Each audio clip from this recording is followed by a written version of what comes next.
అందరికీ నమస్కారం అండి. మహాభారతం మూడో భాగం. మీరు 2 భాగాలు విన్నట్లయితే మూడో భాగం మీకు ఈజీగా అర్థమవుతుందండి. అసూయ ఉన్న చోట ఒక మెట్టు దిగుతారు, అసూయ లేని చోట ఒక మెట్టు ఎక్కుతారు. అంటే ఎక్కటానికి దిగటానికి ఇక్కడ ఒకటే వస్తువు, అదే నిచ్చెన. మెట్లు ఎక్కటానికి దిగటానికి మీరు ఎక్కుతారా దిగుతారా అన్నది మీరే నిర్ణయించుకోండి. నిచ్చెన ఎలా వాడుకోవాలో అది మన ఇష్టం. మంచి ప్రవర్తనతోనే నిచ్చెన ఒక మెట్టు ఎక్కి పరమాత్మలో కలుస్తావా, లేదా నిచ్చెన ఒక మెట్టు కిందికి దిగి పశువులాగా మారతావా అనేది మన చేతిలోనే ఉంది. అది మన ఇష్టం. ఇందులో నిచ్చెన దోషమైతే ఏమీ లేదు. అసలు అసూయ ఎందుకు వస్తుంది? మనకన్నా గొప్పవారిని చూస్తే ఎందుకు అసూయ? అసలు మనకన్నా గొప్పవారిని చూస్తేనే అసూయ. అసూయ వచ్చినప్పుడు మనం ఒకటే అనుకోవాలి, ఇలాంటి ఆలోచనలు మనలో రాకూడదు. ఈ ఆలోచనలు మన వంశాన్నే నాశనం చేస్తాయి. కాబట్టి ఎదుటివారు అంత గొప్పవారు, మనం అసూయ పడే అంతలా వాళ్ళు గొప్పవాళ్ళు ఎలా అయ్యారు అని ఆలోచించే ప్రయత్నం చేయాలి. అసూయతో ఎదుటివారిని నిందించటం కన్నా వారిలో ఉన్న మంచిని పట్టుకోగలిగితే అప్పుడు ఎవరి మీద అసూయ కలగదు. గుర్తుపెట్టుకోండి, అసూయని తొలగించగలిగే స్థితిని నువ్వు పొందితే చాలు, ఈ జన్మ ధన్యమైనట్టే. ఇప్పుడు మళ్ళీ కద్రువ వినతి కథలోకి వెళ్దాం. కద్రువ అసూయ లేకుండా మంచిగా ఉండొచ్చు, కానీ ఆవిడ అసూయని విడిచిపెట్టడం లేదు. తనని నశింపజేసేదాన్ని పట్టుకుంది. కద్రువ ప్రతి క్షణం అసూయని పెంచుకుంది. దాసీ పని చేయడం వలన వినతికున్న ఒక్కటే చెడ్డ గుణం, అది పోయింది. ఏ అతిశయం అయితే ఉందో, ఏ అహంకారం అయితే ఉందో ఆ చెడు గుణం అనేది పోతుంది. కానీ కద్రువ ప్రతి క్షణం అసూయని పెంచుకుంటుంది. ఎవరో ఏదో చేయాల్సిన అవసరం లేదు, తన బిడ్డలకి తానే శాపం పెట్టుకుంది కదా చనిపోవాలని. ఈ మహాభారతం యొక్క సందేహాన్ని మీరు పట్టుకోగలగాలని వ్యాసభగవానుడి కోరిక, అలాగే నన్నయ్య గారి కోరిక కూడా. ఈ విషయాలన్నీ మీరు తెలుసుకొని మీ వంశవృద్ధిని కాపాడుకోండి అని వారు సమస్త మానవాళి కోసమే ఈ రచన చేశారు. కాబట్టి వినతి కాళ్ళకి గరుతుమంతుడు దండం పెడుతుంటే కద్రువ చూసింది. గరుతుమంతుడు వినతికే కొడుక, కద్రువకి కూడా కొడుకే కదా. ఆమె కూడా పొగడొచ్చు కదా, కొడుకుని ప్రేమించవచ్చు కదా. ఆమెకి మంచి బుద్ధి ఉంటే. ఆమెకి వెంటనే వచ్చిన ఆలోచన ఏంటో తెలుసా? వీడిని కూడా నేను దాసీ పనికే పెట్టుకోవాలి, వీడి శక్తి అంతా కూడా నాకు నా పిల్లలకే ఉపయోగపడాలి అనుకుంది కద్రువ. అదేదో షాపులో మనం ఒక వస్తువు కొన్నప్పుడు వాడిచ్చే పర్సో బ్యాగో అది కూడా మనదే కదా. అలాగే వినత దాసీ పని చేసినప్పుడు వినతి కొడుకు కూడా దాసీ పనే చేయాలనుకుంది కద్రువ. వెంటనే ఈ విషయాన్ని వినతితో చెప్పేసింది. వినత, నీవు నాకు దాసిత్వం చేస్తున్నావు కాబట్టి ఈ రోజు నుంచి నీ కొడుకు కూడా నా కొడుకులందరికీ దాసిత్వం చేయాల్సిందే అన్నది. చూడండి, ఆయనలోని గొప్పతనం ఆమెకి కనిపించలేదు. కళ్ళు ఊడిపోయాయి, కనిపించట్లేదు. ఈ ఒక్క మాట ఎంత దూరం వెళ్ళిందో ఆలోచించండి. దేవతలందరికేమో గరుతుమంతుడు ఎంతో గొప్పవాడు, బలవంతుడు, శక్తివంతుడు, తేజోవంతుడులాగా కనిపిస్తుంటే ఒక్క కద్రువికి మాత్రం గరుతుమంతుడి గొప్పతనం కనిపించలేదండి. ఆమె ఈర్ష్యతోని ఆమె మనసంతా నిండిపోయింది. ఎదుటి వాళ్ళు గొప్పవాళ్ళు అవ్వద్దు, అంత బలవంతుడు ఈ భూమండలానికి ఎక్కడ గొప్పవాడైపోతాడు, ఎక్కడ మంచి పేరు సంపాదించుకుంటాడో, నా బిడ్డల కన్నా ఎక్కడ గొప్పవాడైపోతాడో అనే ఒకే ఒక ఈర్ష్యతోని వాళ్ళ బలమంతా, గరుతుమంతుడి బలం అంతా, శక్తి అంతయు తనకే దారపోయాలి అనే ఒక కుళ్ళు బుద్ధితోని ఆమె గరుతుమంతుడు కూడా తన పిల్లలకి దాసీగా ఉండాలని కోరుకుంటుంది. చూడండి, ఇక్కడ మీరు ఒక విషయాన్ని కనుక పట్టుకోగలిగితే మనం ఎలా ఉండాలి, ఎలా ఉండకూడదు అనేది మహాభారతంలో క్లియర్గా చెప్పబడుతుందండి. మనకి అహంకారం ఉన్నా పర్వాలేదు, కానీ ఈర్ష, కుళ్ళు, ఒకళ్ళని చూసి ఒకళ్ళు ఎదగకూడదు అనే లక్షణాలు మాత్రం అస్సలు ఉండకూడదు. అలాంటి లక్షణాలు ఉన్నవాళ్ళు ఎప్పటికీ ఎదగలేరు. దానికి సాక్ష్యం మహాభారతమేనండి. మహాభారతంలో కొందరి జీవితాలు చాలా భయంకరంగా కొనసాగాయి. కనుక సమస్త మానవ జాతి నిజాన్ని గుర్తించండి, తెలుసుకొని మీ జీవితాన్ని సంతోషంగా గడపాలని మహాభారతాన్ని రచించాడు వేదవ్యాస భగవానుడు. ఈ విషయాన్ని మనం పట్టుకొని మనం ఆచరణలో పెట్టగలిగితే మనిషి జీవితంలో హాయిగా జీవిస్తాడండి. మీరు ప్రతి ఒక్కరితోని పరమ ప్రేమతో అందరితో కలిసి ఉన్నారు అనుకోండి, ఎదుటివారికి ఉన్న బలాలు కూడా మనవే అవుతాయి. ఎవరో మనకి సహాయం చేశారు అనుకోండి, అది వారి బలం, కానీ మనకి ఉపయోగపడుతుంది. ఎదుటివారి బలం మన బలం ఎలా అవుతుంది అంటే, మనం మంచి ప్రవర్తన కలిగినప్పుడు, ఎదుటివారికి కించెత్తు కూడా మనం చెడు చేయనప్పుడు ఖచ్చితంగా ఎదుటివారి బలం కూడా మనకి అప్పుడప్పుడు ఉపయోగపడుతుంది. ఇది తెలుసుకుంటే అసలు మహాభారతమే ఇలా ఉండదండి, వేరేలాగా ఉండేది. కాబట్టి భారతంలో ఎన్నో లోపాలున్నాయి. కద్రువ అసూయతోని గరుతుమంతుడి బలం దేనికి పనికిరాకూడదని, ఓ గరుతుమంత, ఈ రోజు నుంచి నీవు నా కుమారులకి ఆడించాలి. నీ బలం అంతా కూడా నా బిడ్డలని నీ తమ్ముళ్ళని ఆడించటానికే ఉపయోగపడాలి. అలా లోకమంతా తిప్పి చూపించుకుని తీసుకురా, ఇదే నీ పని అని చెబుతుంది. గరుతుమంతుడు 1000 మంది తమ్ముళ్ళు ఏది చెప్తే ఆ పనే చెయ్యాలి అని ఆర్డర్ వేస్తుంది. గరుతుమంతుడు ఒక్క మాట కూడా మాట్లాడలేదు. ఆయన తలుచుకుంటే ఏమైనా చెయ్యగలడు, కానీ అలా చెయ్యలేదు. వాళ్ళ అమ్మని చూసి నేర్చుకున్నాడు. అమ్మ 500 సంవత్సరాలు దాసీగా చేస్తుందే, ఏమీ అనకుండా నేను కూడా చేస్తాను అని అమ్మని చూసి అదే పని కొడుకు చేస్తున్నాడు. అమ్మని అనుసరించటమే కుమారుడి లక్ష్యం. నన్నయ్య గారు ఎంత గొప్పగా చెప్పాడో తెలుసా? ఈ సమాజంలో ఉత్తమ పుత్రులు అవుతున్నారు అంటే దానికి కారణం తల్లినే. అందుకే తల్లి గర్భాలయాన్ని దేవాలయము అంటారు. దేవాలయం లాంటి గర్భాలయంలోనే ఒక మహాపురుషుడు తయారవుతాడు అని నన్నయ్య గారు చెప్పారు. ఇప్పుడు గరుతుమంతుడు పాములన్నీ వీపు మీద ఎక్కించుకుని గిర్రు గిర్రు గిర్రు గిర్రున భూమి అంతటా చుట్టి మహా అరణ్యాలు, కొండలు, 8 దిక్కులు యొక్క దిక్పాలకుల పొలాలు చూపించి తీసుకొచ్చేవాడు. అలా రోజుకొక వైపు తీసుకువెళ్ళి తిప్పి తీసుకొస్తున్నాడు. 1,00,000 కిలోమీటర్ల దూరాన్ని కూడా క్షణంలో వెళ్ళే అంత శక్తి ఆయనది.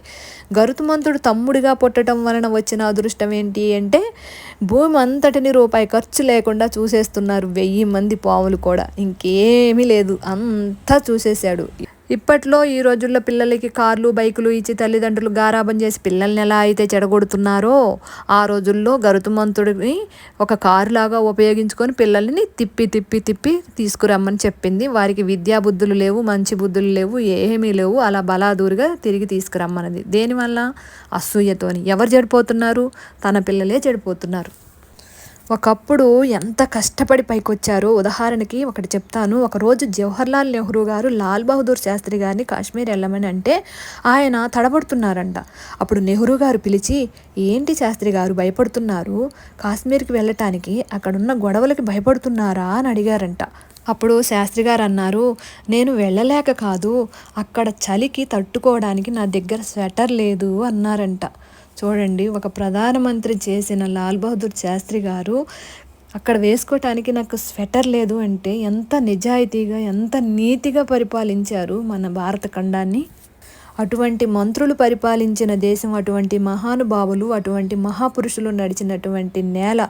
లాల్ బహదూర్ శాస్త్రి గారు ప్రధానమంత్రిగా ఉన్నప్పుడు వారి పిల్లలు వీధిలోకి వెళ్ళి ఆర్టీసీ బస్సులో వెళ్ళి చదువుకున్నారు. మా నాన్నగారు ప్రధానమంత్రి కదా అని కారులో వెళ్ళి చదువుకోలేదు. మన ఆచారం ఏంటి అంటే లాల్ బహదూర్ శాస్త్రి గారి గురించి ఎక్కడా పిల్లలకి చెప్పుకునే అవకాశం మనకి లేకపోవటం. అంతటి మహాపురుషులు పుట్టిన భూమి మన భారత భూమి. కద్రువ కూడా గారాబం చేత పిల్లలకి విద్యాబుద్ధులు నేర్పించలేదు. పిల్లలు చూసిన ప్రదేశాన్ని మళ్ళీ చూడరు. గరుతుమంతుడిని తిప్పి తిప్పి తిప్పి తిప్పి అన్ని భూమి మీద మొత్తం తిప్పి చూపించాడు. ప్రతిరోజు కొత్త చోటుకి వెళ్దామంటూ గారాబం చేసేవాడు. అప్పుడు గరుతుమంతుడు, ఎక్కడికి వెళ్దాం మీరే చెప్పండి అంటే, అప్పుడు పాములు అన్నాయి, అదిగో పైకి ఎర్రగా కనిపిస్తున్నాడే సూర్యుడు, అక్కడి దాకా వెళ్దాము అన్నారు. మీ కర్మ, ఎక్కడిని తీసుకెళ్తాను, నాదేం పోయింది, మీరు చెప్పారు కాబట్టి మీరు చెప్పిన పని చేయటమే నా పని అనుకున్నాడు. ఎక్కించుకొని వెళ్తున్నాడు. అలా సూర్యుడి వైపుకి వెళ్తున్నాడు. ఆయనకేంది, గరుతుమంతుడు శక్తిమంతుడు, తేజోమంతుడు, ఆయన తట్టుకోగలడు, ఆయన తట్టుకుంటాడు. సూర్యుడి వేడికి పాములు తట్టుకోగలవా? కద్రువ ఏం చెప్పింది? నా పిల్లలు ఏది చెప్తే అది చెయ్యి అన్నది. కాబట్టి గరుతుమంతుడు తప్పేముంది, తీసుకెళ్ళాడు. అలా సూర్యమండలానికి దగ్గరగా వెళ్తున్నాడు గరుతుమంతుడు. ఆయన బలవంతుడు, శక్తివంతుడు, ఆయనకి ఏమీ కాదు. ఈ పాములన్నీ మాడి మాడి మసి అయిపోయి కింద పడి అన్నీ చనిపోతాయి. గరుతుమంతుడిని తప్పుబట్టింది కద్రువ. అరే, నీకు బుద్ధి ఉందా? ఎంత బుద్ధి లేని పని చేశావు, ఎంత బుద్ధి లేని వాడివి. చూడండి, అసలు కొందరు ఉంటారు, ఒక్కొక్కళ్ళు వాళ్ళ గడుసుతనం అనుకుంటారో ఏమనుకుంటారో కానీ, చిచి ఇలా మాట్లాడకూడదు, ఇలా జీవించకూడదు, ఇలా ఉండకూడదు, ఇలాంటి పరిస్థితి నాకు రాకూడదు అనుకోరేంటి? కొందరు అలాగే ఉంటారు. కొంతమంది త్రికరణ శుద్ధితో దేవతలను ప్రార్థన చేస్తే ఖచ్చితంగా దేవతల అనుగ్రహం కలుగుతుంది. ఆ రోజు కాదు, ఈ రోజు కాదు, 10 రాళ్లలో ఒక రాయిలే అనుకుంటే దేవతల అనుగ్రహం కలగనే కలగదు. ఈశ్వరుడు ఉన్నాడు అనుకుంటే ఉన్నాడు. ఆ రోజు కాదు, ఈ రోజు కాదు, ఎప్పుడైనా సరే. ఒక యథార్థ గాథ ఈ కలికాలంలో జరిగింది, చెప్తాను వినండి. ఒక ఆవిడ పెళ్లికి బయలుదేరింది. అయితే రైల్వే స్టేషన్లో రైలు వెళ్ళిపోయింది. ఆటో పట్టుకొని పెడుతుంది. ఆమె నగల మీద కన్నేశాడు. Auto driver. ఆమె నగలు ఎలాగైనా దోచుకోవాలని అడవిలోకి తీసుకెళ్తున్నాడు. ఆమెకు అర్థమైపోతుంది, ఆమె చదువుకున్నది కదా, అక్కడ హిమగిరి కొండలు అవి ఇవి కనిపిస్తూనే ఉన్నాయి. అలా అరుణాచల కొండల్లోకి తీసుకువెళ్తున్నాడు ఆటో డ్రైవరు. అప్పుడు ఆమెకి ఒక్కటే ఐడియా వచ్చింది, ఒక్కటే ఆలోచన. ఆ కొండల్ని చూసినప్పుడు ఆమెకి అవి కొండల్లాగా కనిపించలేదట, పరమశివుళ్లాగా కనిపించాయట. వెంటనే ఆ శివుడితోని ఇలా అంటుంది, స్వామి నేను నీ పాదాల దగ్గర ఉన్నాను, నేను నీ పాదాల దగ్గర ఉండగా ఎవరైనా నా మీద చెయ్యి వెయ్యగలరా? నన్ను ఇప్పుడు రక్షించే బాధ్యత మాత్రం నీదే స్వామి అని గట్టిగా ప్రార్థన చేసిందట. వెంటనే విజిల్ వేసుకుంటూ పోలీస్ జీబు వచ్చి ఆటో ముందు ఆగిపోతుంది. వెంటనే ఆటో డ్రైవర్ని వాళ్ళు పట్టుకుని వెళ్ళిపోతారు. వెళ్ళిపోయే ముందు ఆ జీబు నెంబర్ ఏదైతే ఉందో ఆమె నోట్ చేసుకుంటుంది. తర్వాత వెళ్ళి ఆ పోలీస్ స్టేషన్కి వెళ్ళి వాళ్ళకి కృతజ్ఞత చెప్పాలి అని నెంబర్ నోట్ చేసుకుంటుంది. కానీ ఆమె సిటీలోకి వచ్చిన తర్వాత ఆ నెంబర్ గల పోలీస్ స్టేషన్కి వెళ్తే అక్కడ అసలు అలాంటి పోలీస్ స్టేషనే లేదట. అలాంటప్పుడు ఆ జీబు ఎవరు, ఆ పోలీసులు ఎవరు? పరమశివుడే అయి ఉంటాడు కదా. నిజంగా దేవుడు ఏ రూపంలో వచ్చి మనకి హెల్ప్ చేస్తాడు అన్నది ఎవ్వరికీ తెలియదు. మనకి ఆపద సృష్టించాలన్నా దేవుడే, మనల్ని రక్షించాలన్నా దేవుడే. ఇదంతా కూడా భగవంతుడిని నమ్ముకున్న వారికి మాత్రమే. కర్మల్ని ఎవ్వరూ తప్పించలేరు అన్నది అందరికీ తెలుసు. కానీ భగవన్నామ స్మరణ చేయటం వల్ల మనకి కలిగే కర్మలనేవి తగ్గుతాయి. పాము కరిచే చోట సేమతోని సరిపెడతాడు ఆ భగవంతుడు, నమ్ముకున్న వారికి నమ్ముకున్నంత. అలాగే ఇప్పుడు కద్రువ పిల్లలందరూ ఆ సూర్యభగవానుడి వేడికి మాడి మసై చనిపోయి కింద పడిపోయారు కదా. ఇప్పుడు త్రికర్ణ శుద్ధితో కద్రువ దేవతలను ప్రార్థిస్తుంది. కద్రువ ప్రార్థనలకి దేవతలు కరుణించి వచ్చి ఆమె బిడ్డలందరినీ బతికిస్తారు. అప్పుడు గరుత్మంతుడితోనే అంటుంది కద్రువ, ఇంకెప్పుడు సూర్యభగవానుడి వైపుకి ఈ బిడ్డల్ని తీసుకెళ్లకు, నీ తమ్ముళ్ళని తీసుకెళ్లకు అని చెప్తుంది. అలా రోజు తీసుకెళ్ళి తిప్పి తిప్పి తిప్పి తీసుకొస్తున్నాడు. ఒకరోజు ఒక ఆలోచన పడ్డాడు, అసలు నేను ఎందుకు ఈ చాకరీ చేయాలి, వీళ్ళని ఎందుకు ఇలా ఇలా తిప్పాలి? ప్రతిరోజు అమ్మేమో పెద్దమ్మకి చాకరీ చేస్తుంది, నేనేమో వీళ్ళకి చాకరీ చేస్తున్నాను. నేను ఇంత బలవంతుణ్ణి, శక్తివంతుణ్ణి, ఈ పాముల్ని ఇలా తిప్పడం ఏంటి? నా జ్ఞానం అంతా ఏమైపోతుంది అని అసలు అమ్మని అడుగుదాం. అసలు ఎందుకమ్మా మనం వీళ్ళకి ఇలా చాకరీ చేసుకుంటూ వెళ్తున్నాము, మన జీవితం అంతా ఇంతేనా అని అమ్మని అడుగుదామని అమ్మ దగ్గరికి వెళ్తాడు. అప్పుడు వినత పనిచేస్తూ ఉంటుంది. వినత దగ్గరికి వెళ్ళి, అమ్మ మనం ఇలా ఎందుకమ్మా చాకరీ చేస్తున్నాము అంటాడు. నువ్వేమో పెద్దమ్మకి చాకరీ చేస్తున్నావు, నేనేమో తమ్ముళ్ళకి చాకరీ చేస్తున్నాను, ఏంటమ్మా ఈ పరిస్థితి ఎందుకు వచ్చింది, కారణం చెప్పమ్మా అని అడుగుతాడు గరుత్మంతుడు. అప్పుడు వినతికున్న అహంకారం అంతా పోతుంది. వినతిలో ఉన్నది చిన్న అహంకారం ఒక్కటే ఆమెలో లోపం. అదొక్కటి 500 సంవత్సరాలు దాసిత్వం చేసేసరికి పూర్తిగా జ్ఞానంతో పరిణితి చెంది ఉంటుంది. అందుకే కొడుకుకి ఉన్నది ఉన్నట్టుగా చెప్పాలి అనుకొని నిర్ణయించుకుంటుంది. నాయన గరుత్మంతా, ఒకానొకప్పుడు నేను పెద్దమ్మ పాల సముద్రం చూడటానికి వెళ్ళాము. అక్కడ ఒక తెల్లటి గుర్రం తిరుగుతూ ఉంది. అబ్బా తెల్లటి గుర్రం ఎంత బాగుందో కదా, చిన్న మచ్చ కూడా లేదు అని నేను అన్నాను. కానీ పెద్దమ్మ, కాదు కాదు దాని తోకకి చిన్న మచ్చ ఉంది, అలా మచ్చ గనక ఉన్నట్లయితే నువ్వు నాకు 500 సంవత్సరాలు దాసిత్వం చేయాలి, మచ్చ లేకపోతే నేను 500 సంవత్సరాలు నీకు దాసిత్వం చేస్తాను అని పందెం వేసుకున్నాము. అలా పందెంలో ఓడిపోవడం వల్ల నేను ఈ దాసిత్వం చేయాల్సి వచ్చింది. ఇంకొక తప్పు కూడా చేశానమ్మా, నేను 2 గుడ్లు పెట్టాను. పెద్దమ్మ పిల్లలు ముందుగా పుట్టి పెద్దమ్మను అమ్మ అంటుంటే నేను చూడలేక నాకున్న 2 గుడ్లలో ఒక గుడ్డునైతే తొందరపడి పగలకొట్టాను. ఆ గుడ్డులో నుంచి మీ అన్నయ్య అరుణుడు బయటకు వస్తాడు, సగం శరీరంతో, ఇంకా పూర్తిగా తయారవ్వలేదు. అప్పుడు మీ అన్నయ్యకి చాలా కోపం వస్తుంది. ఏంటమ్మా నేను పూర్తిగా తయారవకుండా ఎలా చేసావేంటమ్మా నీ అహంకారంతో అని చెప్పి అన్నయ్య కూడా నాకు శాపం పెట్టాడమ్మా, 500 సంవత్సరాలు దాసిత్వం చేయి నువ్వు అని. అలా ఆ శాపం కూడా నాకుంది. తర్వాత ఆ శాపానికి విముక్తి నీకు పుట్టబోయే 2వ కొడుకు వలన నీకు శాప విముక్తి జరుగుతుందమ్మా, కొంచెం ఓపికగా ఉండమ్మా, నాలాగా ఆ గుడ్డును కూడా పగల కొట్టకు అమ్మా, అందులో ఉన్నది చాలా గొప్పవాడు, తేజవంతుడు, బలవంతుడు, గొప్పవాడు పుత్రుడు జన్మించబోతున్నాడమ్మా, ఆ కొడుకు వల్ల నీకు శాప విముక్తి జరుగుతుందని చెప్పి సూర్యభగవానుడికి రథసారథిగా వెళ్ళిపోయాడమ్మా నీ అన్నయ్య అని చెప్తుంది. అలా జరిగినట్టు కొడుకుతో చెప్తుంది. ఎవరికైనా సరే బిడ్డలు పెద్దవారయ్యి ప్రయోజకులయ్యి అమ్మా నాన్నని సంతోషంగా చూస్తే అసలు ఆ సంతోషం ముందు వాళ్ళ జీవితంలో, అమ్మా నాన్న జీవితంలో పడ్డ కష్టాన్ని చిటికలోనే మర్చిపోతారు కదా. ఏ అమ్మా నాన్నకైనా ఇంతకన్నా ఏం కావాలి చెప్పండి. అలా జరిగిందంతా వినతి చెప్తుంది. సరే అని చెప్పి గరుత్మంతుడు వెళ్ళిపోతాడు. రోజుట్లాగానే పాముల్ని తిప్పడానికి తీసుకెళ్తాడనమాట. ఇంకా రోజు వాటిని వీపు మీద ఎక్కించుకొని మళ్ళీ వెళ్ళిపోతున్నాడు. అలా పాముల్ని విహారయాత్ర చేయించి తీసుకొచ్చి ఒక చోట కూర్చోబెట్టి వాళ్ళని ఒక మాట అడుగుతాడు. నేను మా అమ్మ మీకు ఇంతగా సేవ చేస్తున్నాము. మా అమ్మ అయితే 500 సంవత్సరాలుగా మీ అమ్మకి సేవ చేస్తుంది. దానికి కారణం వారి మధ్య జరిగిన పందెమే కావచ్చు. కానీ నేను ఏం చేస్తే మా అమ్మని నన్ను ఈ చాకిరీ నుండి, ఈ దాసీ పని నుండి బయటపడేస్తారో చెప్పండి. మీరు ఏం చేయమంటే అది చేస్తాను అంటాడు. ఈ పాములు కూడా తల్లిలాగే, కద్రువులాగే ఎప్పుడూ అసూయతోనే ఉంటాయి. వీటికి మాత్రం మంచి బుద్ధి ఎందుకు వస్తుంది? ఆవిడ నేర్పలేదు మంచి బుద్ధి, వీళ్ళకి రాలేదు. కాబట్టి వాటిలో అవే అనుకుంటాయి. అసలు ఈ గరుత్మంతుడు ఎంత గొప్పవాడు, ఎంత బలవంతుడు, ఎంత శక్తివంతమైన దాసుడు మనకి దొరికాడు. ఇంత గొప్పవాడిని, ఇంత మంచి దాసుడిని మనం వదులుకోవాలి అంటే దీనికి తగ్గట్టుగా ఏదైనా సరే మనం విలువైన దాన్నే కోరుకోవాలి సుమా అని అవన్నీ చర్చించుకుంటాయన్నమాట. మనము అమృతం తీసుకురమ్మందాము, మనం ఎప్పుడు బతికే ఉంటాము, వీళ్ళు చస్తే చచ్చారు. అమృతం తీసుకురావడానికి దైవలోకానికి వెళ్ళినప్పుడు ఈ గరుత్మంతుడు దేవతలతో ఫైట్ చేసి వస్తేనే మనకి అమృతం వస్తుంది, చస్తేనేమో చచ్చిపోతాడు. ఆ పిన్నికున్న 2 కొడుకుల్లో ఒకడేమో సూర్యభగవానుడికి రథసారథిగా వెళ్ళాడు, ఇంక వాడు రాడు. ఈ ఉన్న ఒక్కడు అమృతం తేటానికి పోయి ఉంటే ఉంటాడు, పోతే పోతాడు. ఎందుకంటే ఈ గరుత్మంతుడు అమృతాన్ని తీసుకురావడానికి వెళ్తే ఇంద్రుడి మీద యుద్ధం చేయాలి, వస్తేనే అమృతం లేకపోతే వీడిపోతాడు అని క్రూరమైన ఆలోచనలతోని పాములన్నీ కలిసి ఈ ఆలోచన చేసి గరుత్మంతుడి దగ్గరికి వస్తారు. అలా అసూయతోని పాములన్నీ మాట్లాడుకొని వచ్చి గరుత్మంతా నువ్వు చాలా బలవంతుడివి కదా, నువ్వు దైవలోకానికి వెళ్ళి అమృతాన్ని తీసుకురా, అప్పుడు నీకు మీ అమ్మకి ఈ దాసిత్వం నుంచి విముక్తి కలుగుతుందని చెప్తారు. అప్పుడు గరుత్మంతుడు సరే తీసుకొస్తాను అని చాలా సంతోషిస్తాడు. ఎందుకంటే అమ్మని దాసి పని పోవటానికి నాకు ఒక మార్గం దొరికింది అని సంతోషపడతాడు.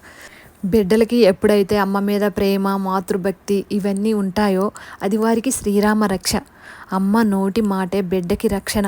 గరుత్మంతుడు అమ్మ దగ్గరికి వెళ్ళి అమ్మ పాదాలకి నమస్కారం చేశాడు. అమ్మా, నేను నీ దాసీ పని నుండి విడిపిస్తానమ్మా. అన్నయ్యలు అమృతాన్ని అడిగారమ్మా, అది తెచ్చి ఇస్తే మనల్ని ఈ దాసీ పని నుండి విముక్తి చేస్తారన్నారమ్మా. అందుకని అది తీసుకురావటానికి తీసుకొస్తాను అంటాడు. అప్పుడు వినతి నా ఆయుష్ కూడా పోసుకుని నువ్వు బతకాలి అని ఆశీర్వచనం చేస్తుంది. త్రికర్ణ శుద్ధిగా ఈ మాట అనగలిగేది ఒక్క అమ్మ మాత్రమే. నా ఆయుష్ కూడా పోసుకొని నిండు నూరేళ్ళు సంతోషంగా ఉండమని వినతి మనసులో అనుకుంటుంది. అమృతం తేవడం అంటే అంత ఈజీ ఏమీ కాదు కదా, అస్త్రశస్త్రములను వినియోగించాలి. ఆ దేవతలందరూ కలిసి నా కొడుకుని ఎక్కడ ఇబ్బంది పెడతారో, ఎక్కడ అలిసిపోగొడతారో, పాపం నా బిడ్డ శరీరానికి ఎన్ని దెబ్బలు తగులుతాయో చూడండి. అమ్మ మనసు ఎంత గొప్పదో చూడండి. అసలు ఇక్కడ నన్నయ్య గారు రాసేటప్పుడైతే అసలు ఎలా వర్ణించారంటే ఒక్కొక్కళ్ళకి కళ్ళమ్మటి నీళ్ళు వచ్చాయంట చదువుతున్నప్పుడు, అంత గొప్పగా రాశారంట నన్నయ్య గారు. అమ్మ ఆశీర్వాదము బ్రహ్మదేవుడి ఆశీర్వాదంతో సమానం. అమ్మ త్రికర్ణ శుద్ధిగా ఒక మాట అంటే అది తప్పకుండా ఖచ్చితంగా జరిగి తీరుతుంది. అంతే, అమ్మ అంటే అంతే అంతే, ఇంకా అమ్మ మాటకి తిరుగులేదు. వినతి దేవతలందరినీ ఇలా కోరుకుంటుంది. వాయుదేవుడా, నీవు నా కొడుకు రెక్కల్ని కాపాడు అని. చంద్రుడినేమో చంద్రదేవుడా, నీవు నా కొడుకు వీపుని రక్షించు. సూర్యభగవానుడా, నీవు నా కొడుకు శరీరాన్ని రక్షించు. అగ్నిదేవుడా, నీవు నా కొడుకు శిరస్సుని, తలని రక్షించుగాక అని అందరి దేవతల దగ్గర ఆమె ఆశీర్వచనం తీసుకుంటుంది. అమ్మ బిడ్డకి ఎక్కడ దిష్టి తగులుతుందో అని ఎప్పుడూ ఆలోచిస్తూ ఉంటుంది. ఇంత బాగా ఆశీర్వచనం చేసి కొడుకుని వెళ్ళి రమ్మని అంటుంది. అప్పుడు గరుత్మంతుడు, అమ్మ నేను వెళ్తాను, కానీ నాకు ఇప్పుడు ఆకలేస్తుందమ్మా, నా కడుపు నిండా పట్టే అంత ఆహారం ఎక్కడ దొరుకుతుందో చెప్పమ్మా, తిని వెళ్తాను అంటాడు. అప్పుడు వినతి చెప్తుంది, నాన్న గరుత్మంతా ఒక సముద్రంలో బోయలు నిషాదులు ఉంటాయి, అవి బయటకు వచ్చి పుణ్యం చేసిన బ్రాహ్మణులందరినీ చంపేస్తున్నాయి. వాటి సంఖ్య అంతు లేకుండా పెరిగిపోయింది. వాటిని క్షణంలో క్షణంలో చంపేసి తినేయని వినతి చెప్తుంది. అందుకే భోజనం చేసేటప్పుడు ఎప్పుడైనా మాట్లాడకూడదు, స్నానం శుభ్రంగా చేయాలి. ఇది 2 లక్షణాలు లక్ష్మీదేవి అనుగ్రహించటానికి ప్రధాన కారణాలుగా చెప్తుంటారు. అలా కడుపు నిండా తిని వెళ్ళి అమృతం పట్టుకుని తిరిగి రా అని చెప్తుంది. ఎప్పుడైనా సరే ఎవరినైనా వెళ్ళిపో అలా అనకూడదు, వెళ్ళి రా అనాలి. ఇది మనందరికీ తెలుసు అనుకోండి. అలా తల్లిని దాస్యం నుండి విడిపించడానికి గరుత్మంతుడు అమృతం తీసుకురావాలి అనుకుంటాడు. ఎవరికైనా భగవంతుడి యొక్క అనుగ్రహం ఉంటే వారి నోటి వెంట రావలసిన మాటే వస్తుంది. అంటే భగవంతుడు అనుగ్రహం ఉంటే ఖచ్చితంగా ఈ సమయంలో ఈ మాట మాట్లాడాలి అంటే మన వెంట భగవంతుడు ఆ మాటని పలికిస్తాడు. అదే భగవంతుడు అనుగ్రహం లేదనుకోండి, మనం ఏ సమయంలోనైతే ఏ మాట మాట్లాడాలి అనుకుంటామో ఆ సమయంలో ఆ మాటని పలకలేము, వేరే ఏదో పనికిరాని మాటలు మాట్లాడతాము. చూడండి, ఇక్కడ మన కద్రువ పిల్లలకి జరిగింది అదే. మీరు ఇక్కడ చూడండి, కద్రువ పిల్లలు ఏమన్నారు? అమృతం తెచ్చివ్వు గరుతుమంతా అన్నారు, కానీ మాకు తాగించు అనలేదు. అదే తాగించు అంటే కథ వేరేలా ఉండేది. అమ్మయ్య, బాధ్యత కొంచెం తగ్గింది కదా గరుతుమంతుడికి, తెచ్చివ్వడమే గరుతుమంతుడి బాధ్యత. ఇవ్వడానికి తాగడానికి మధ్య టైం ఉంది కదా, ఆ టైంలో ఏదైనా జరగచ్చు. మనం మాట్లాడే ప్రతి మాట పరమేశ్వరుడి అనుగ్రహించిన తరువాతే మాట్లాడాలి. ఇప్పుడేగా గరుత్మంతుడు ఆకలి తీర్చుకోవడానికి సముద్రం దగ్గరికి వెళ్ళాడు. బోయలు నిషాదులు ఉన్నాయి కదా, అవి జ్ఞానం లేని జీవులు అనమాట. భూమి మీద పుణ్యం చేసిన వారిని అందరినీ చంపేస్తున్నాయి. వాటి సంఖ్య అంతు లేకుండా పెరిగిపోయి పాపంలాగా పెరిగిపోయిందనమాట. అందుకే వినతి వాటిని ఒక్క క్షణంలో తినేయమని చెప్పింది.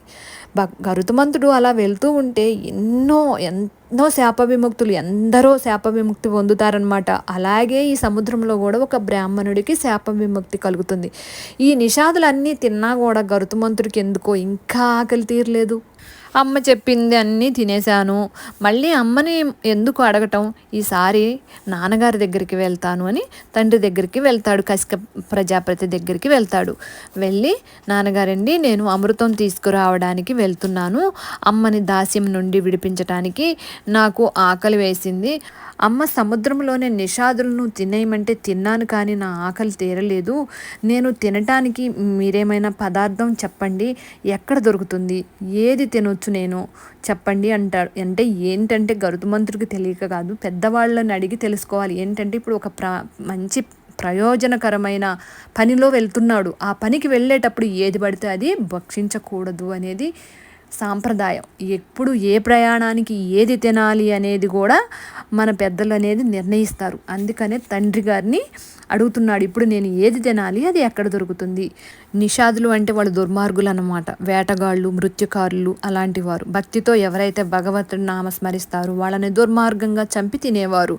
అందుకే వినతి వాళ్ళని చంపటం వల్ల మనకి వచ్చే నష్టం ఏం లేదు, అది చంపటం వల్ల లోక కళ్యాణమే అని చెప్పి వినతి వారిని భోజనంగా తినేయమని చెప్పింది. ఎందుకంటే తినకూడనిది ఏదైనా తింటే మళ్ళీ శాపం వస్తే మళ్ళీ అమృతం తీసుకురావటం ఆగిపోతుంది, మళ్ళీ వేరే రకంగా ఉంటుంది. కాబట్టి కథ అన్నీ తెలిసిన తల్లిదండ్రిని అడిగి ఏం తినాలో అది తింటే ఆ వెళ్ళే కార్యం అనేది ప్రయోజనం చేకూరుతుంది అని గరుత్మంతుడికి ఉన్న జ్ఞానం. ఇక్కడ నీతి ఏంటంటే, అంత శక్తివంతుడు గరుత్మంతుడు, ఆయనకి కావలసిన ఆహారం తినలేడా? తినగలడు. కానీ ఒక ప్రధాన కార్యం మీద వెళ్ళేటప్పుడు ఏది తినాలో ఏది తినకూడదో పెద్దవాళ్ళని అడిగి తెలుసుకొని తిని వెళ్ళటం చాలా మంచిది. ఇందులో మంచి ఏంటంటే, మీ పనులు సక్రమంగా జరగాలి అంటే మీరు తీసుకునే ఆహారాన్ని బట్టే మీ పనులు జరుగుతాయి అని అర్థం. సరే, ఇప్పుడు కశ్యప ప్రజాపతి కొడుకుతోని ఇలా అంటున్నాడు, కుమారా, ఇక్కడ దగ్గరలో ఒక సరస్సు ఉంది, అందులో ఒక తాబేలుంది, ఒడ్డు మీద ఒక ఏనుగు ఉంటుంది. ఈ రెండు ఎప్పుడూ గొడవ పడుతూనే ఉంటాయి. తిట్టుకోవడం, కొట్టుకోవడం ఇదే పని. ఇద్దరూ లొంగరు. వాటిని గజకచములు అంటారు. అవి ఎవరో నీకు తెలియదు కదా గరుతుమంతా. వారు ఇద్దరు, ఆ ఏనుగు తాబేలు, ఇద్దరు అన్నలతమ్ములు, విభావసుడు సుప్రతీకుడు. వారిద్దరూ అన్నలము. తండ్రి గారి ఆస్తి పంచుకుందాం అనుకుంటారు, కానీ పెద్దవాడేమో ఒప్పుకోలేదు. చిన్నవాడికి కోపం వచ్చి చెప్పిస్తాడు, ఏనుగు అవుగాక అని, నువ్వు తాబేలవుగాక అని ఇద్దరు అన్నలతమ్ములు చెప్పించుకుంటారు. తాబేలేమో 3 అడుగుల వెడల్పు ఉంటుంది, 10 అడుగుల బారుంటుంది. ఏనుగేమో 12 అడుగుల వెడల్పు ఉంటుంది, 6 అడుగుల బారుంటుంది. వీరిద్దరి సమస్యకి పరిష్కారమే లేదు. కాబట్టి నువ్వు వెళ్ళి వారిద్దరిని తినేయి అంటాడు కసిక ప్రజాపతి. సరే నాన్నగారు అని వెళ్ళాడు గరుత్మంతుడు. ఇక్కడ మీరు ఒక విషయాన్ని గమనించారా? గొడవ పడితే ఇద్దరూ నష్టపోతారు. ఇక్కడ జాతి వైరమే తప్ప వేరే ఏమీ లేదు. ఏది పంచుకున్నా ప్రేమతోనే పంచుకోవాలి కదా. శరీరాలు వదిలాక కూడా, చనిపోయాక కూడా చెడు వాసనని మనం పట్టుకెళ్తూనే ఉన్నాం వేరే జన్మలోకి. చెడు పనులు అనేవి మనల్ని జన్మ జన్మల వరకు కూడా వెంటాడుతూనే ఉంటాయి అని అర్థం. గరుత్మంతుడు ఏనుగు కాళ్ళు, తాబేలు కాళ్ళు పట్టుకుని ఆకాశంలో ఎగురుతుంటాడు. వాటి తలలు కిందికి ఉండేసరికి ప్రాణభయంతో వణికిపోతారు. ఇద్దరూ కలిసి మూడవ వాడి చేతిలో చేస్తే అప్పుడన్నా వీళ్ళకి బుద్ధి వస్తుందేమో, మనం కలిసి ఉంటే ఈ స్థితి, ఈ పరిస్థితి ఈరోజు వచ్చేది కాదు కదా అనే భావన వాళ్ళకి కలుగుతుందేమో అనుకుంటాడు గరుత్మంతుడు. పక్షి కదా మరి గరుత్మంతుడు, తన కాళ్ళతోని పట్టుకొని వెళ్తున్నాడు. ఒక చెట్టు కొమ్మ మీద పెట్టుకొని తినాలి అనుకుంటాడు. ఈ మూడింటిని మోసే చెట్టు ఎక్కడుంటుంది?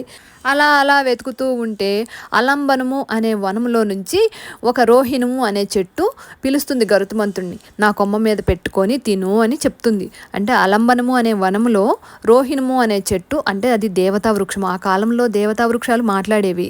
అయితే ఆ చెట్టు కొమ్మ కూడా చాలా పెద్దగా ఉందన్నమాట. ఆ చెట్టు పిలుస్తుంది గరుత్మంతుడిని, నా కొమ్మ మీద పెట్టుకొని తిను అని. అది ఆ చెట్టు కొమ్మ 100 అడుగుల బారు ఉంటుంది. ఇవన్నీ పెద్దయ్యే కదా, గరుత్మంతుడు పెద్దనే, నా ఏనుగు పెద్దే, తాబేలు పెద్ద, ఇవన్నీ పెట్టుకొని తినడానికి ఆ చెట్టు కొమ్మ అయితే మంచిగా సరిపోతుందని అలా చెట్టు కొమ్మ మీద పెట్టి, అలా పెట్టాడో లేదో ఆ కొమ్మ పెళపెళమని ఇరిగిపోతుంది. అప్పుడు కనిపిస్తారు వాలకిల్లర్లు, అంటే బ్రహ్మదేవుడి కుమారులు. ఆ కొమ్మకి వేలాడుతున్నారు. వారు కూడా, వారి శరీరాలు చాలా చిన్నగా ఉంటాయి, బొటని వేలంతే ఉంటాయి. వారికున్న తపోశక్తి వలన అపారమైన వాక్బలం గలవారు. వారు ఏదంటే అది ఖచ్చితంగా జరుగుతుంది. వారంతటి తపోనిష్ట గరిష్ఠులు ఇంకెవ్వరూ లేరు. వారు ఆ కొమ్మకి తలకిందులుగా తపస్సు చేస్తూ సూర్యకిరణాలను ఆహారంగా తింటూ తపస్సు చేస్తున్నారు. కొన్ని వేల మంది వాలకిల్లులు, బ్రహ్మదేవుడి కుమారులు కొమ్మకి వేలాడుతున్నారు. వారు ఇప్పుడు కింద పడకూడదు. వాళ్ళు చాలా చిన్నగా ఉన్నారు కాబట్టి గరుత్మంతుడికి మొదట కనిపించలేదు. కొమ్మ విరిగేసరికి వారు కనిపించారు. ఇప్పుడు వీరు ఆ కొమ్మ కింద పడి ఆ మహానుభావులు కనుక నలిగిపోతే ఉపద్రవం వస్తుంది. వాళ్ళు పడిపోకూడదు. కాళ్ళతో ఏనుగుని, తాబేలుని పట్టుకుని ముక్కుతో అంత పెద్ద వృక్షాన్ని, దానికి వేలాడుతున్న వాలకిల్లుల్ని పట్టుకుని ఆకాశంలోనికి ఎగిరిపోయాడు గరుత్మంతుడు. వేలాది మంది వాలకిల్లులు అలాగే కొమ్మను పట్టుకుని ఉండిపోయారు. అబ్బబ్బా, చూడండి గరుత్మంతుడు ఎంత శక్తిమంతుడు, ఎంత బలవంతుడు. ఆయన ధార్మికత, ఆయన యజ్ఞత ఒక్కసారి పరిశీలన చేయండి. అంత పెద్ద కొమ్మ, 100 అడుగుల కొమ్మ, దానికి వేలాడుతున్న వేలాది మంది వాలకిల్లులు, అలాగే కాళ్ళతోని ఏనుగు, తాంబేలు, అవి ఎంత పెద్దగా ఉన్నాయి. వీటన్నింటినీ వేసుకొని ఆకాశంలో తిరుగుతున్నాడు. ఎందుకంటే ఎక్కడ దిగినా కూడా వాలకిల్లులకి చిన్న దెబ్బ కూడా తగలకూడదు. వారికి ఏదైనా తగిలిందనుకోండి, వారు ఏదైనా శాపం పెట్టారనుకోండి, వెళ్ళే కార్యం ఆగిపోతుంది కదా. అందుకని ఎలాగైనా సరే క్షేమంగా వాళ్ళని తీసుకువెళ్ళి విడిచిపెట్టాలని అలా అలా తిరుగుతూ గంధమామ పర్వతం మీదకి వచ్చాడు. అక్కడ కసిక ప్రజాపతి తపస్సు చేసుకుంటున్నాడు. అయితే అక్కడికి వెళ్ళి నాన్నగారు ఒకసారి చూడండి, ఈ సమస్యని, ఉపద్రవం వచ్చింది చూడండి. మీరు చెప్పినట్టే వాటిని కాళ్ళతోని పట్టుకుని వెళ్ళి చెట్టు కొమ్మ మీద పెట్టుకుని తిందాము అనుకునేసరికి కొమ్మ విరిగింది. ఇప్పుడు కొమ్మకి వాలకిల్లులు ఉన్నారు, ఏం చేయాలి అన్నాడు. అప్పుడు తండ్రి చూసి వాలకిల్లులను ఉద్దేశించి ప్రార్థన చేశాడు. స్వామి, నా కొడుకు ధార్మికుడు, ఒక మంచి పని మీద బయలుదేరాడు. ఇది అనుకోకుండా జరిగిన సంఘటనే తప్ప కావాలని చేసిన తప్పైతే కాదు. కాబట్టి మీ అంతటి మీరే ఆ కొమ్మని విడిచిపెట్టి వెళ్ళిపోండి. నా కొడుకు భూమికి దగ్గరగా కొమ్మని తీసుకువెళ్తాడు. అప్పుడు మీరు భూమిపైకి దిగిపోండి స్వామి. వేరే ప్రదేశానికి వెళ్ళి తపస్సు చేసుకోండి. నా కొడుకు వీటిని ఎక్కడో ఒక చోట పెట్టుకొని తింటాడు అని ప్రార్థిస్తాడు. అసలు చూడండి, వాలకిల్లర్లేమో బొటనవేలంతే ఉన్నారు, కాళ్ళతోనేమో పెద్ద ఏనుగు, తాబేలు. ఎలా అసలు ముక్కు భూమికి దగ్గరగా రావాలి, ఏనుగు తాబేలు భూమికి తగలకుండా. ఎంత కష్టమో అసలు చూడండి. గరుత్మంతుడు ఎంత గొప్పవాడు, ఎంత శక్తివంతుడు. ఒక్కసారి అసలు ఊహించుకోండి ఎంత శక్తివంతుడో కదా. అలా కొమ్మని బొటన వేలు ఎత్తులోకి తీసుకువస్తాడు. వాళ్ళకి ఇళ్ళల్లో అయితే దిగిపోతారు. కానీ ఇంత పెద్ద కొమ్మ ఎక్కడ పడేయాలి? మళ్ళీ వచ్చింది కష్టం గరుత్మంతుడికి. ఎక్కడ పడితే అక్కడ పడేస్తే ఎవరికైనా ఏదైనా జరగచ్చు, మనుషుల మీద పడితే. ఎక్కడ పడేయాలి అని మళ్ళీ నాన్నగారిని అడుగుతాడు. ఎక్కడన్నా చెప్పండి నాన్నగారు, బ్రాహ్మణులు లేని చోటు చెప్పండి. ఎందుకంటే ఒక్క బ్రాహ్మణుడు ఉన్నా సరే ఆ ఊరు బాగుపడుతుంది. ఇంతకుముందు బ్రాహ్మణుడు అంటే దేవుడితోని సమానం. ఆయన సత్యవంతుడు, నిష్టవంతుడు. బ్రాహ్మణుడికి అపకారం చేస్తే అది ఎన్ని జన్మలకైనా ఆ పాపం అనేది పోదు. అందుకని బ్రాహ్మణుడు లేని చోటు చెప్పండి నాన్నగారు అని అడుగుతాడు. అప్పుడు తండ్రి చెప్తాడు, హిమాలయ పర్వతాల పైన నిష్కృషము అనే ఒక కొండ ఉంటుంది. ఆ కొండ పైన ఎవ్వరూ ఉండరు నాన్న, అక్కడికి వెళ్ళి ఈ కొమ్మని పారేసేయి అని చెప్తాడు. వెంటనే క్షణంలో వెళ్ళిపోతాడు గరుత్మంతుడు. అంత శక్తివంతుడండి గరుత్మంతుడు. ఆ కొమ్మని అక్కడే పడేసి ఆ ఏనుగుని తాబేలుని ఆ పర్వతం పైనే పెట్టుకుని తినేశాడు. హాయిగా ఆరగించాడు, కడుపు నిండిపోయింది. చూడండి ఎన్ని ధర్మ సూక్ష్మాలతో ఉంటుందో కథ. ఎవ్వరు ఏమైతే నాకెందుకు, నా తిండి నేను తినాలి అంతే అని అనుకోలేదు గరుత్మంతుడు. ఇతరుల హితమును కోరుకున్నాడు. చూడండి అంత పెద్ద కొమ్మకి వేలాడుతున్న వాలకిల్లుళ్ళు ఎంతున్నారు? బొట్టని వేలంతున్నారు. అంత కిందికి తీసుకొచ్చి వాళ్ళని క్షేమంగా భూమిపైన దించాలి అంటే ఎంత కష్టమండి. అది ఊహించుకోండి అసలు ఎంత కష్టం. అది గరుత్మంతుడికే సాధ్యమైనది. అలా వాలకిళ్ళను దించేసి మళ్ళీ ఆ కొమ్మని ఎక్కడ పడితే అక్కడ పడేయకుండా అంత బరువైన కొమ్మ 100 అడుగులు అంత బరువైన కొమ్మని, అంత పెద్ద ఏనుగుని తాబేలుని కూడా పట్టుకుని ఎవ్వరూ లేని ప్లేస్లో తీసుకెళ్ళి పర్వతం పైన, అలా ఎవ్వరూ లేని ప్లేస్లో ఆ కొమ్మని పడేసిన తరువాతే ఆ ఏనుగుని తాబేలుని భోజనంగా తినేశాడు గరుత్మంతుడు. ఆ తరువాత ఆ మహానుభావుడు స్వర్గానికి బయలుదేరాడు. మళ్ళీ అమృతం కోసం వెళ్ళాలి కదా స్వర్గానికి. అలా అలా అలా స్వర్గానికి వెళ్ళాడు. అక్కడ స్వర్గంలో దేవేంద్రుడి సభ జరుగుతుంది. స్వర్గానికి రాజు ఎవరయ్యా అంటే దేవేంద్రుడే కదా. ఆయన సభ జరుగుతుంది. అప్పటికే దేవేంద్రుడికి ఏదో చెడు జరిగే సూచనలు కనిపిస్తున్నాయే. సభలో అకస్మాత్తుగా నిప్పురవ్వలు పడ్డాయి. దేవేంద్రుడి ఆయుధం వజ్రాయుధం ఉంటుంది కదా, అది మొక్కపోయింది. అంటే చివర్లు కొంచెం వంగాయి. దిక్కులన్నీ చీకటైపోయాయి. అష్టదిక్పాదకులు కూడా భయపడ్డారు. భూమికి 4 దిక్కులుంటాయి కదా, 4 దిక్కులుంటాయి, 4 మూలలుంటాయి కదా. అక్కడ కాపలా ఉండేవారినే అష్టదిక్పాదకులు అంటారు. అంటే 8 మంది. అష్ట అంటే 8 మంది, 4 దిక్కులు 4 మూలలు. ఓకే, అర్థమైందనుకుంటా. ఓకే ఫ్రెండ్స్, మరొక భాగంలో మళ్ళీ కంటిన్యూ చేద్దాం. అంతవరకు సెలవు, నమస్తే. మా ఛానల్ని తప్పకుండా సబ్స్క్రైబ్ చేసుకొని ఒక లైక్ ఇవ్వండి.